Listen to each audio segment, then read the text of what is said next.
Hi, welcome to my channel. I'm Betty, and today I will be taking you through my top 10 books of 2022. Now, I know I'm super duper late because I literally should be giving you my January wrap up, but I only just decided to make this account, so we'll channel whatever you want to call it, really. So I just thought I should start here. Like, why not start here? I love these books so much, and people need to know that these books exist. Most of them you do know that they exist, but I don't care. People need to know these books exist, and people need to know that I loved these books. So let's count them.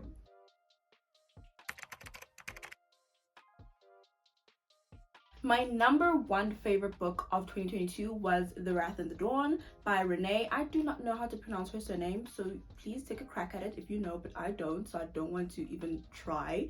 But The Wrath and the Dawn, I absolutely love this book. I feel like this book was just perfect. I just loved it.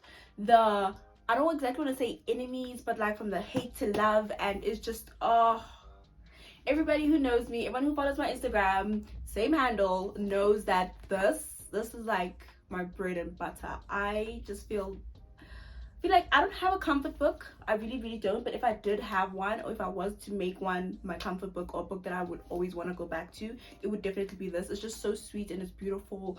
And I don't mean like the entirety of the book is sweet, because the country's literally in danger, but I mean like the progression of the love story is just so sweet and gentle, and I just love them. Like Shazi and Khalid, right? Yeah, because I thought I was gonna call him there's like a partial triangle, and it does mess with you. I'm not gonna lie, especially in this book, it does really mess with you.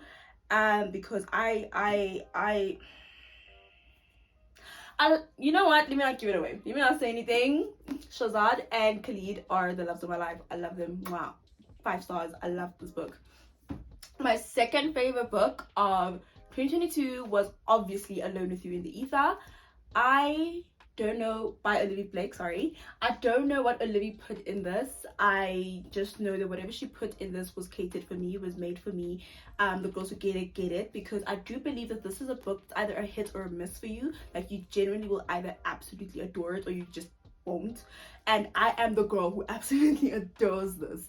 The writing, the poetry, the love story, because this is not a romance, it is a love story, not a romance. There are trigger warnings in here. Please look them up. Be attentive, like take care of yourself the same way the characters in the story take care of themselves. It's just very realistic. The love is very realistic, the story is very realistic, the people, like everything just feels real. Like, I love The Wrath and the Dawn, yes, but shit. I love The Wrath of the Dawn, yes, but it has the fantasy element into it, you know.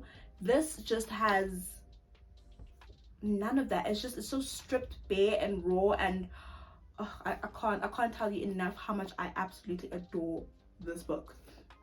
Okay, and then my third favorite book of 2023 was Vicious by V.E. Schwab.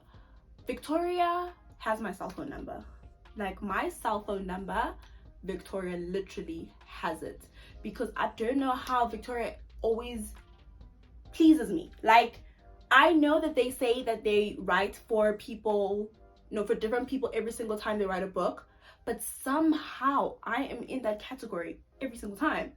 Addie LaRue, adored it, 10 out of 10. I loved that book so much. I think about that book all the time. One of my top faves of 2021.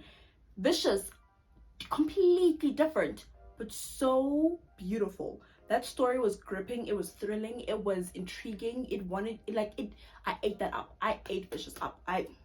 Vicious was beautiful. My fourth favorite book of 2023 is The Mixtape by Brittany Cherry. Let me tell you, Brittany Cherry is another person who has my phone number. I also don't know where she got it from, but Brittany has my phone number and won't let me go. Every single time there's a new book, every single time I discover a new book, my phone is ringing. And what does the name say? Brittany Cherry, because I can't understand how her writing is just so beautiful. Her writing is literally just so beautiful and mesmerizing, and it really just, the stories are just so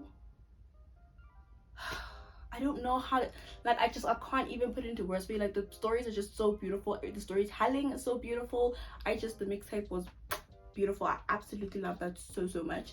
And then my fifth favorite book of 2023 was One True Loves by Taylor Jenkins Reid. TJR is such a brilliant, gifted writer. TJR is such a gifted writer. I cannot stress that enough. I cannot understand how someone can make like their characters seem so real.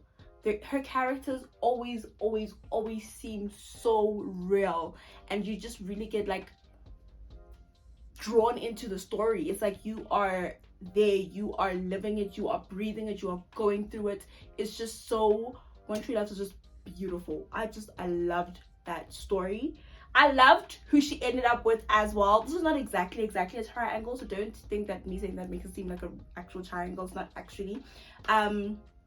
But I just love who she ended up with, and I just felt like it made so much sense, and I'm just so happy, because if it had ended any other way, it would have not made my top 10 at all, because it wouldn't have made any sense. And then my next favorite book of 2022 was Southern Storms, again, Brittany Cherry. I can't tell you how beautiful the story was.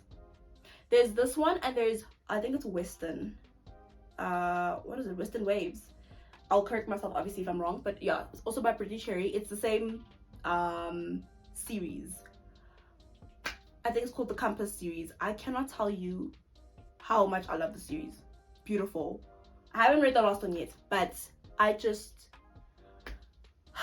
there's like a character who is in the first three that I've read. That character like remains all throughout, but in like different ages of his life. I think it's the first book or the second book. I will obviously, like I'm saying, correct myself if I'm wrong. Actually follows his story, but then the other two are like from different timelines. The second book is from when he's older, and then this third book, he's actually a teenager. But I read them all mixed-a-maroni, let me tell you. Okay, I read them all over the show. So when I started, I think I started on the one where he's older. And then I realized when I read this one that, no man, I know this character, but he's a teenager, and he was so funny. Oh my gosh, he was so funny in this one. I loved his character. And then I read the first one after that, and then I realized, oh, here's his story. And I was like, well, that was a bit dumb to go that way, but whatever, let's not even pay attention to that. The point is, this series is beautiful, and this book is just magnificent, and I absolutely positively loved it. And then my next favorite book of 2022 was The Traitor Queen by Danielle L. Jensen. Yeah, Danielle L. Jensen. I absolutely love this. I know it's a series, so there is Bridge Kingdom, and there is The Inadequate Heir. I have not read The Inadequate Heir yet, but obviously I've read Bridge Kingdom because it comes before this. This is the sequel to Bridge Kingdom. Bridge Kingdom was good. Bridge Kingdom, I liked it. Bridge Kingdom was intriguing. It was nice. It was, you know, what we love about a fantasy. This is everything we love about a fantasy romance. This has every single element that we love about a fantasy romance, and I'm not exaggerating. I am literally not exaggerating. This has everything. This has everything. This is one of the greatest fantasy romances that I have read. I love this book. I would vouch for this book every single day of my life. I love this book. This book, 5 freaking stars. Beautiful, perfect. Danielle, I don't know what was in your mind when you made this, but this is what we need in the fantasy romance genre. Love this. Okay. The next book that I loved in 2022 was 7 Days in June. Guys, trigger warnings, please, honestly, truthfully, trigger warnings. There are several. Besides that, this is so beautiful.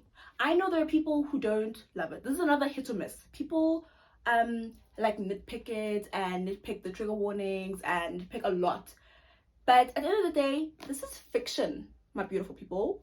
This is fiction. If you are expecting super duper duper realistic, because literally it took them 7 days to fall in love. It's fiction. 7 days to fall in love is not impossible. To be fair, I feel like if we're going on the basis of people actually really believing in soulmates, I feel like 7 days is enough to fall in love with somebody. But anyway, whatever, I don't know what I'm talking about. This is fiction, okay? If they want to take 7 days to fall in love, let it happen. Let it happen. If they want to be doped up while falling in love, let it happen. It's fiction. Anyway, absolutely love this. 5 stars. Beautiful. I loved it. Everything about it. Oh, did I say by who? By Tia Williams. Absolutely loved it. I cannot wait to read The Perfect Find. I need it. I want it. I will get it. And I actually know I'm going to love it because Tia, beautiful. And then finally, no, not yet. This is what? Number 9. My 9th favorite book of 2022 was Reminders of Him. I'm sorry. I know there's a lot of controversy around Colleen, and by controversy I mean like some people love her, some people hate her, some people feel like she's overrated, some people feel like she shouldn't be an author, some people feel like her books should not be in people's favorite lists or whatever, this, that, and the third. I don't care. I don't care. I am on the Colleen train. I don't see myself getting off the Colleen train, and I don't see myself having a top 10 list without a Colleen book, because my number 1 favorite book of 2021 was It Is Us. So, Reminders of Him. I love this book. I love this book so much.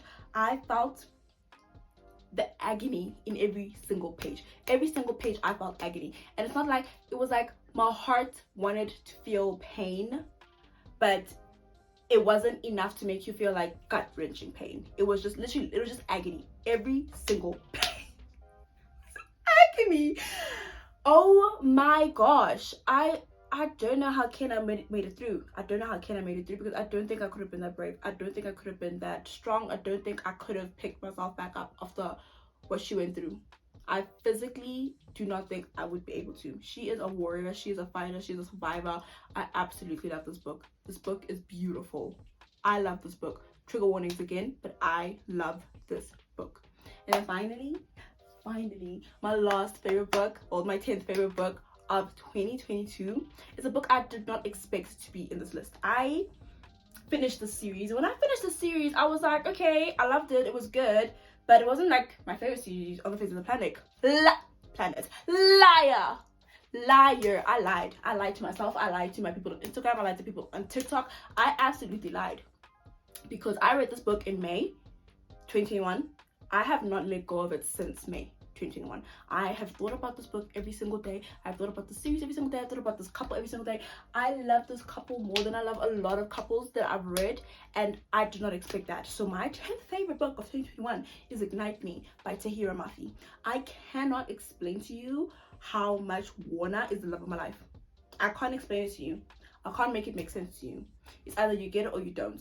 So I cannot explain to you how much I love Warner, how much I love Juliet and Warner, how much I loved the story. Now let me tell you, my favorite part in Ignite Me, if somebody thinks this literally Hips Me Love, they don't know who I am, which is okay. It's my first book, my first video. It's alright. You will, come on, get to know me. My favorite part in Ignite Me is the Pager scene. I'm sorry, I've never read a more perfect scene in my life. I have never read a more perfect scene in my life. I have never felt such angst and such happiness and such explosions. Butterfly explosions. Beautiful, buddy. Perfect. Explosions. Butterflies. Poof. Gone. All the butterflies that were in my stomach, they're gone. They don't exist anymore. They belong to Warner. Because that scene. And then Defy Me. I know I'm not talking about it because I said Ignite Me, but Defy Me. I feel sorry for the people who stop after the 3rd book. Isn't Ignite Me the 3rd book? No, it's the 2nd one. After the 3rd book. I feel sorry for them, because you do not know the beauty that is Defy Me. And I know everybody knows exactly what I'm talking about in Defy Me, because it's just that one beautiful, beautiful part. I would say it, but I know it's a spoiler. And the funny part is that I will repost it every single time I see it. But it's a spoiler. It's a massive spoiler. But shame on you if you stopped at the 3rd book, because you need to get to Defy Me. You need to. So, those are my 10 favorite books of 2021. I adore them. I love them. I really think the one that will stick with me forever is obviously these 2. But more so this. This might be currently my favorite book ever. Currently. Which is shocking, because it ends with us for quite a while. But I really think this is probably my favorite book in the world right now, as of 29 January 2023. Could change, will change probably, but for now I really don't know what Olivia put in this, but this is just breathtaking. I love it with all my soul. Every time I read these tabs over, don't know if you'll be able to see them from over here, so there you go. Every time I read these tabs over, I feel the tug at my heart. I literally feel the tug at my heart because I just love the story so much. I adore the story. Wow. Yeah. So out of these 10, if you really want to know what I really truly recommend, I will truthfully tell you Alone With You. I will tell you Vicious. I will say The Mixtape. What else would I say that I truly want people to read? I want to say The Traitor Queen, but then you're gonna have to read Bridge Kingdom, and not everybody's fantasy. So if you are a fantasy girly, then honestly, The Traitor Queen, I genuinely do mean it when I say that it has everything you love in a fantasy. Like, I'm not joking. It's a fantasy romance. I'm not joking. This book is magnificent. So I would say that. I would obviously say The Rise in the Dawn, because I recommend this to everybody and I cannot recommend this enough. But this is YA. Remember that. So if YA, you know, is not your cup of tea at all, don't bother. Just don't bother. But otherwise, I recommend this to every single person. And I would say 7 Days in June. You can't not read 7 Days in June if you don't have any trigger warnings. 7 Days in June, it's impossible. I don't know what you're doing with your life if you don't read 7 Days in June. Okay? Shadow Me, I'll leave it alone because it has so many books. You know, so I won't say Ignite Me because it has so many books and not everybody wants to read that many books. That's the first series that I read that had so many books in it. I normally actually cannot do long series, but that was the only one that I could because it's such a page turner. It's such an easy read. It doesn't like take much effort, I promise you. But then, like I'm saying, to each their own, so I won't add it. But those ones are my tops.